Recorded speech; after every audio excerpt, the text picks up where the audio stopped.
The 7 things you should be talking about today. Number 7. Property taxes are under assault across the country. What does that mean? It means that there are different state reps and governors across the United States that want to do away with property taxes. This is an interesting story. Alabama lawmakers who are on spring break listening in Cancun, listen, pay attention. In Pennsylvania, State Representative Russ Diamond is offering a plan to dump property taxes, arguing it's wrong to owe the government rent for your own place. State Senator Doug Mastriano thinks taxing money sent overseas could fill that gap. A remittance tax. Interesting. In Florida, Governor Ron DeSantis is backing efforts to ease the tax burden on people with paid-off houses. Meaning, if you pay off your house, you shouldn't continue paying the government rent for it. In both states, lawmakers noted they want people to actually own their homes without paying taxes to the state forever, and it's expected other states will follow suit if these plans pass. Number 6. Anti-Israel protesters led by the Jewish Voice for Peace group took 200 Jews, this is how it was reported in the news, took 200 Jews to Trump Tower to protest for the release of pro-Hamas Columbia student Mahmoud Khalil. This is the guy who is friendly with terrorists, allegedly has been giving support to Hamas and making the campus unsafe for Jewish students. They're yanking his green card and throwing him out. He's been in ICE custody since Saturday. But again, Democrats love a bad victim. So they have been going crazy about him, saying how important it is that he get out of detainment. They were chanting, let him out, let them all out. So anyone who's being detained, they want released. 98 people were arrested after they occupied Trump Tower and fought with cops. Number 5. Russian President Vladimir Putin is backing a ceasefire with Ukraine. Kinda. I mean, I don't know. He was running around in military gear the other day. He says more issues need to be talked about, suggesting a chat with President Donald Trump. So he's not necessarily on board, but depending on who you're reading, maybe he is. He questions a 30-day plan from the U.S. and Ukraine, wary of Kiev's forces regrouping. So he doesn't want the Ukrainians being like, 30-day ceasefire, and then coming back guns a-blazing. Putin is being non-committal, but it's a promising move as a whole.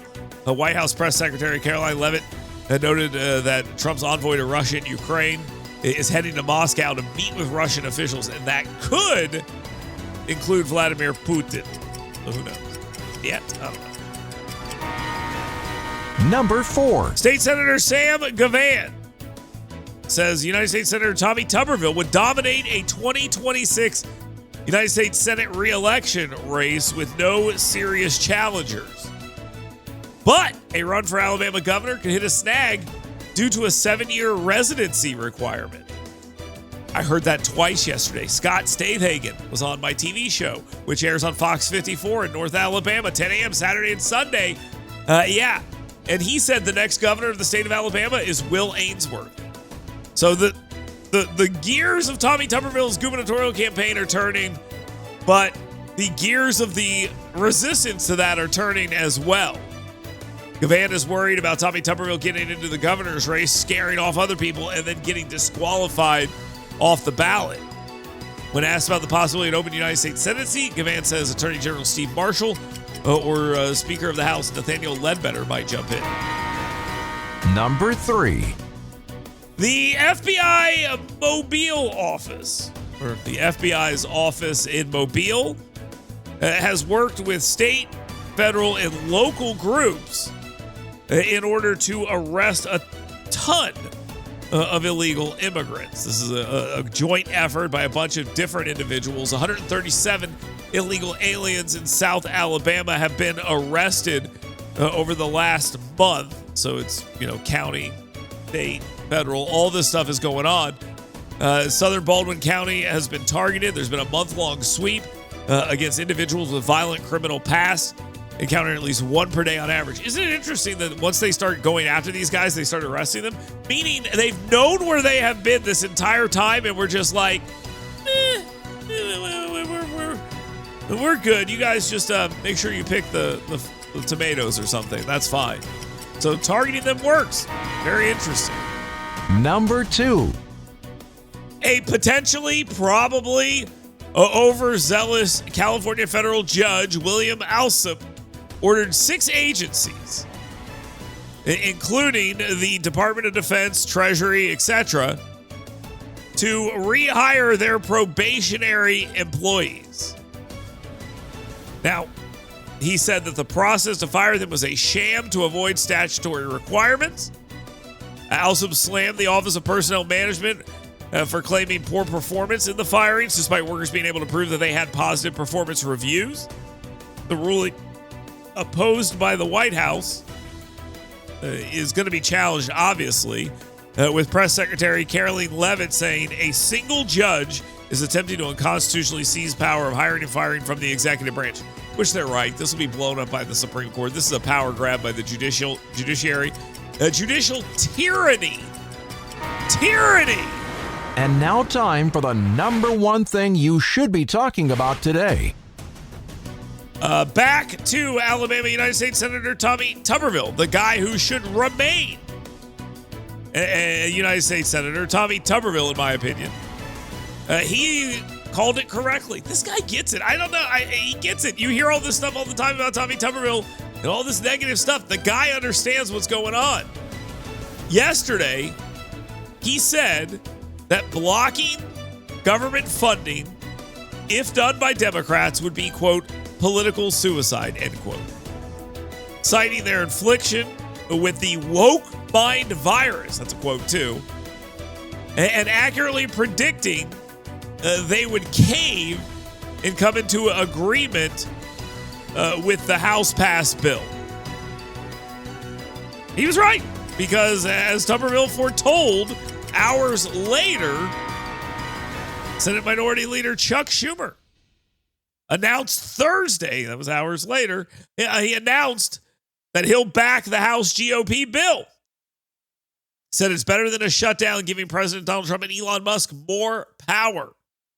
Now, Schumer, the media, and their Democrats will have to suggest that Schumer did the right thing, caved, betrayed the party, and became a MAGA darling. Oh, those are all different things, by the way. And so they'll claim all those different things depending on who's saying it. So again, remember, he did the right thing because he loves the country. He caved like a bitch because he is one. He betrayed the party. Or he's just a MAGA diehard pretending to be a senator from New York. So then those are your options. That's what we're looking at there. But Chuck Schumer came around, so apparently they will continue funding the government at this point. Kind of wanted to see a shutdown, but hey, it is what it is. Their argument that, you're giving Elon Musk and Donald Trump too much power if you do this just sounds moronic. But that's the argument they're making. You may have seen it because the other argument was made by Yasmin Crockett, the ratchet House member, I believe from Houston. She said that they were shutting down the government to protect government employees. So they were going to shut down the government so they couldn't fire anybody. That was the argument that I guess they were going for. I don't know. They're all over the road. They're not making much sense, but the government is going to continue to be funded at this point. It looks like they will get that done today. So congratulations there on them being able to pull that off as we speed faster and faster towards fiscal insolvency. So way to go, everyone. There are some cuts in this. They're not nearly enough. We're continuing to add to the debt and deficit. We're not getting there yet, but DOGE is moving in the right direction. Hopefully our Congress can figure out a way to level fund for enough time for us to get on the right track towards doing away with our debt and deficit. Donald Trump yesterday also said, this is hilarious, by the way, that if you make less than $150,000 a year, he wants to do away with your taxes completely if they can balance the budget. Okay, I'd like, to give Grant $1 million, if he can beat me at Madden.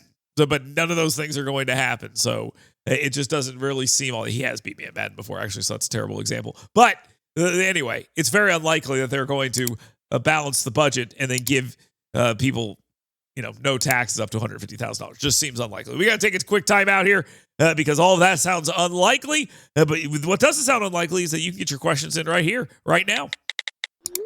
205-545-9950. Get your questions in right here. We'll answer them at the end of the program on the fastest hour of radio anywhere on your radio dial. You're listening to News and Views with Dale Jackson.